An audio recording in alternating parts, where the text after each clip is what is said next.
क्या खूब कहा है किसी ने, आपसे सीखा और जाना, आपको ही गुरु माना। सीखा सब आपसे हमने, कलम का मतलब भी आपसे जाना। हेलो दोस्तों, मैं हूँ लीना नानकानी। स्वागत है आपका मेरे चैनल पर। सुनाती एक छोटी सी कहानी।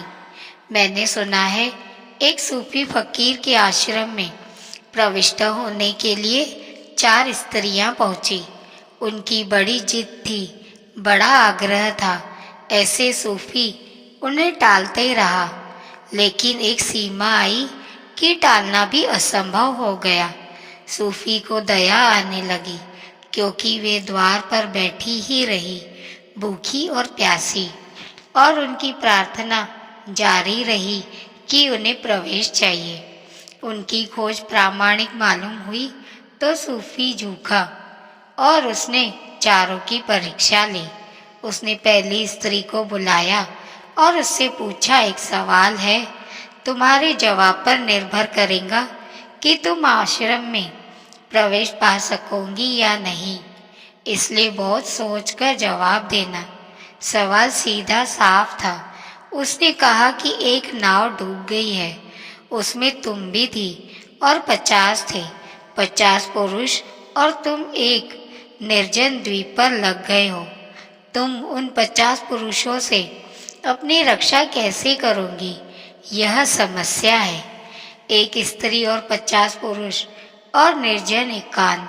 वह स्त्री कुंवारी थी, अभी उसका विवाह भी नहीं हुआ था, अभी उसने पुरुष को जाना भी न था। वह घबरा गई और उसने कहा कि अगर ऐसा होगा तो मैं किनारे लगूंगी ही नहीं, मैं तैरती रहूंगी। मैं और समुद्र में गहरे चली जाऊंगी। मैं मर जाऊंगी, लेकिन इस द्वीप पर कदम न रखूंगी। फकीर हंसा, उस स्त्री को विदा दे दी और कहा कि मर जाना समस्या का समाधान नहीं है, नहीं तो आत्मघात सभी समस्याओं का समाधान हो जाता। यह पहला वर्ग है जो आत्मघात को समस्या का समाधान मानता है।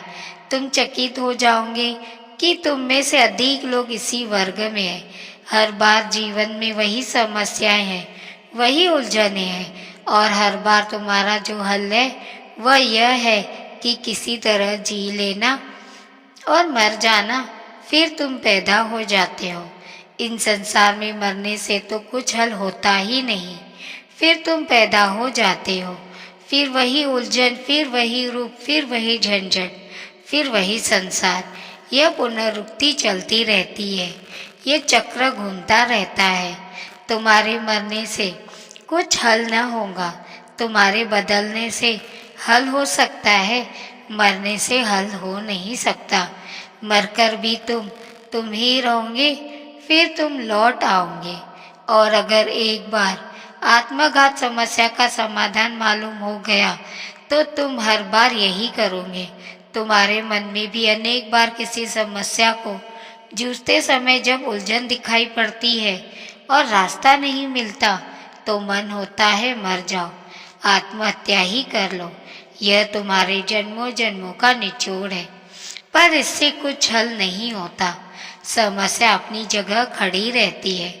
दूसरी स्त्री बुलाई गई। वह दूसरी स्त्री विवाहित थी, उसका पति था।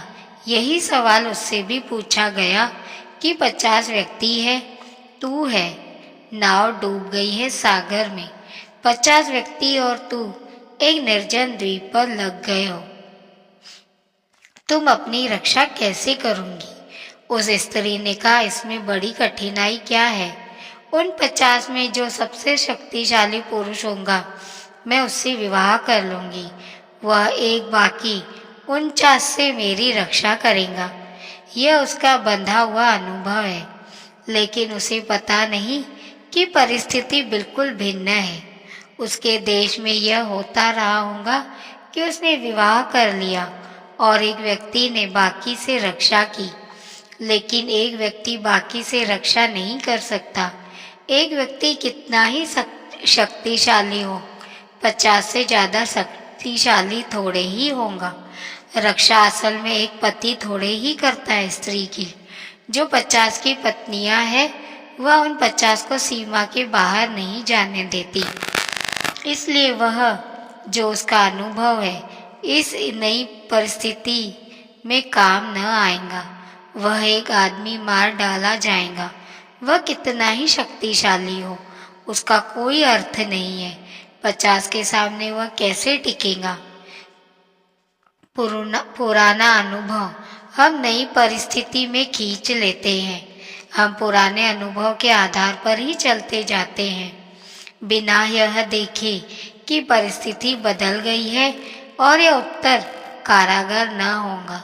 फकीर ने उस स्त्री को विदा कर दिया और उससे कहा कि तुझे अभी बहुत सीखना पड़ेगा। इसके पहले कि तू स्वीकृत हो सके, तूने एक बात नहीं सीखी है अभी, कि परिस्थिति के बदलने पर समस्या ऊपर से चाहे पुरानी दिखाई पड़े, भीतर से नहीं हो जाती है और नया समाधान चाहिए। लेकिन अनुभव की एक खराबी है कि जितने अनुभवी लोग होते हैं उनके पास नया समाधान कभी नहीं होता। छोटे बच्चे से तो नया समाधान मिल भी जाए, बूढ़े से नया समाधान नहीं मिल सकता। उसका अनुभव मजबूत हो जाता है, वह अपने अनुभव को ही दोहराए चला जाता है। वह कहता है, मैं जानता हूँ, जिया हूँ, बहुत अनुभव किए हैं। यह उसका सारा निचोड़ है। उसका मस्तिष्क पुराना जरा जीर्ण हो जाता है, बासा हो जाता है। यह स्त्री बासी हो चुकी है, इसके उत्तर खंडहर हो चुके हैं। इसको यह बोध भी न रहा था कि हर पल जीवन नई समस्याएं खड़ी करता है और हर पल चेतना को नया समाधान खोजना पड़ता है। इसलिए बंधे हुए समाधान, लकीरें और लकीरों पर चलने वाले फकीर काम के नहीं है। रूढ़िबद्ध उत्तर काम नहीं देंगे। यह तो सजगता चाहिए, सजगता ही उत्तर हो सकती है। वह स्त्री भी अस्वीकार कर दी गई। तुम में से बहुतों के उत्तर बंधे हुए हैं। कोई हिंदू धर्म में पैदा हुआ है तो कोई मुसलमान घर में पैदा हुआ है, कोई जैन घर में पैदा हुआ है। तुम्हारे पास बंधे हुए उत्तर है। जैन का एक उत्तर है, मुसलमान का एक उत्तर है, हिंदू का एक। तुम उन बंधे हुए उत्तरों को खोज रहे हो। महावीर को विदा हुए 2500 साल हो गए। 2500 साल में सारी समस्याएं बदल गई, संसार बदल गया, आदमी के होने का ढंग बदल गया, आदमी की चेतना बदल गई। तुम पुराना उत्तर पीटे चले जा रहे हो। तुम यह भूल ही गए हो कि अब वह समस्या ही नहीं है जिसके लिए तुम्हारे पास समाधान है। समस्या समाधान में कोई तालमेल नहीं रहा। गंगा रोज नए किनारे को छूती है, पुराने किनारे छूट गए और तुम पुराने नक्शे लिए घूम रहे हो। तुम्हारा गंगा से मिलन नहीं होता है क्योंकि गंगा नहीं होती जा रही है। तुम्हारे पास पुराने नक्शे हैं। गंगा ने जिन जमीनों पर बहना छोड़ दिया, तुम वहाँ के नक्शे लिए हो और गंगा जहाँ बह रही है अभी इस क्षण, वह तुम्हारे नक्शे की वजह से तुम पहुँच नहीं पाते। कभी कभी बिना नक्शे का आदमी भी पहुँच जाए, पर पुराने नक्शे को लेकर चलने वाला कभी नहीं पहुँच सकता। उसके लिए तो भारी अड़चन है। वह दूसरी स्त्री विदा कर दी गई।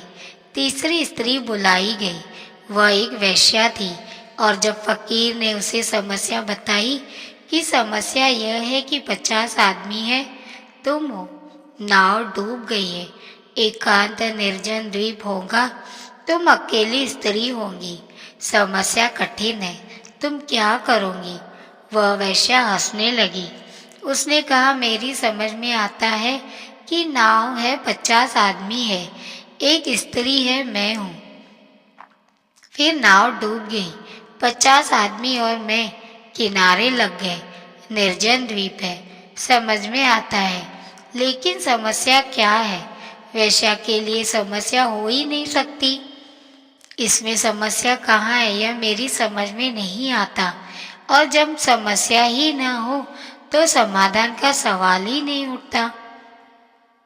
बहुत से लोग हैं तीसरे वर्ग में जो कहते हैं समस्या कहाँ है, परमात्मा है कहाँ जिसको तुम खोज रहे हो, ध्यान होता कहाँ है जिसकी तुम तलाश कर रहे हो। प्रार्थना पूजा बकवास है, मोक्ष निर्वाण सपने हैं, समस्या है कहाँ। तुम क्यों व्यर्थ पालती मारकर बैठे हो, क्यों क्या लगा रखा है यह सिद्धासन, किसके लिए आंख बंद किए बैठे हो, कोई आने वाला नहीं है। कहाँ जा रहे हो, मंदिर मस्जिदों में, वहाँ कोई भी नहीं है, सब पुरोहितों का जाल है। शास्त्रों को पढ़ रहे हो, सब कुशल लोगों की उक्तियाँ हैं, चालाकों का खेल है। मत पड़ो उलझन में, समस्या कोई है ही नहीं, इसलिए समाधान की चिंता मत करो। किस गुरु के पास जा रहे हो, किस लिए जा रहे हो, प्रश्न ही नहीं है, पूछना क्या है। तीसरे वर्ग के लोग भी हैं, वे इतने दिन तक समस्या में रह लिए हैं कि समस्या दिखाई पड़ती नहीं है, बंद हो गई है। जब तुम बहुत किसी चीज के आदी हो जाते हो तो तुम्हारी आंखें धुंधली हो जाती है, फिर वह तुम्हें दिखाई नहीं पड़ती। अगर तुम्हारे घर के सामने ही कोई वृक्ष लगा हो तो वह तुम्हें दिखाई पड़ना बंद हो जाता है। तुम उसे रोज देखते हो, वह दिखाई पड़ना बंद हो जाता है। कभी तुमने सोचा एकांत में बैठकर कि तुम्हारी पत्नी का चेहरा कैसा है? आंखें बंद करके सोचो, पत्नी का चेहरा अपनी आंखों में न ला सकोगे। तुमने उसे इतना देखा है कि तुमने देखना ही बंद कर दिया। उसका चेहरा भी उभरता नहीं, साफ नहीं होता, रूपरेखा कैसी। तुमने कई सालों से उसे देखा ही नहीं है। वर्षों पहले तुम उसे घर ले आए थे, तब शायद एक आध बार देखा होगा शुरू में, फिर तुमने देखा ही नहीं है। तुम भूल गए हो सड़क से निकलने वाली नई अपरिचित स्त्री का चेहरा शायद तुम्हें याद भी रह जाए, लेकिन पत्नी का भूल जाता है, पति का भूल जाता है, मित्र का भूल जाता है। जिस चीज के साथ तुम धीरे धीरे रम जाते हो उसकी चोट पड़नी बंद हो जाती है। जीवन बहुतों के लिए समस्या ही नहीं है, वे चकित होते हैं दूसरों को जीवन का समाधान खोजते हुए देखकर। वे हैरान होते हैं, उनकी नज़रों में ये खोजने वाले पागल हैं, दीवाने हैं, इनके दिमाग में कुछ खराबी हो गई है, अन्यथा दुनिया सब ठीक है, समस्या कहाँ है? वैश्या ने पूछा। वैश्या भी विदा कर दी गई, क्योंकि जिसके लिए समस्या ही नहीं है उसे समाधान की यात्रा पर कैसे भेजा जा सकता है। चौथी स्त्री के सामने भी वही सवाल फकीर ने रखा। उस स्त्री ने सवाल सुना, आंखें बंद की, आंखें खोली और कहा, मुझे कुछ नहीं पता, मैं निपट अज्ञानी हूँ। वह चौथी स्त्री स्वीकार कर ली गई। ज्ञान के मार्ग पर वही जा सकता है जो अज्ञान को स्वीकार कर ले।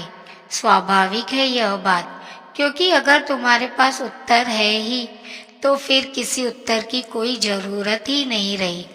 उत्तर है ही, इसका अर्थ है तुम स्वयं अपने गुरु हो, किसी गुरु का कोई सवाल न रहा।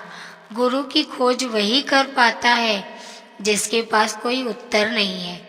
समस्या है, विराट समस्या है, समाधान का कोई और छोर नहीं मिलता। जीवन एक पहेली है, सुलझाने की कोई कुंजी हाथ नहीं। जितना ही जीवन को देखते हैं उतनी ही उलझन बढ़ती है, रहस्य बढ़ता है। कल तक जिन बातों को जानते थे कि जानते हैं, वे भी अनजानी हो जाती है, उनके भी धागे हाथ से छूट जाते हैं। जैसे जैसे समझ बढ़ती है वैसे अज्ञान की स्पष्ट प्रतीति होती है। अगर यह वीडियो आपको पसंद आई हो तो कमेंट में ज़रूर बताएं। मिलते हैं दोस्तों ऐसी ही वीडियो के साथ कुछ ही दिनों में। तब तक के लिए अपना ख्याल रखिए और हमेशा मुस्कुराते रहिए, कभी अपने लिए तो कभी अपनों के लिए।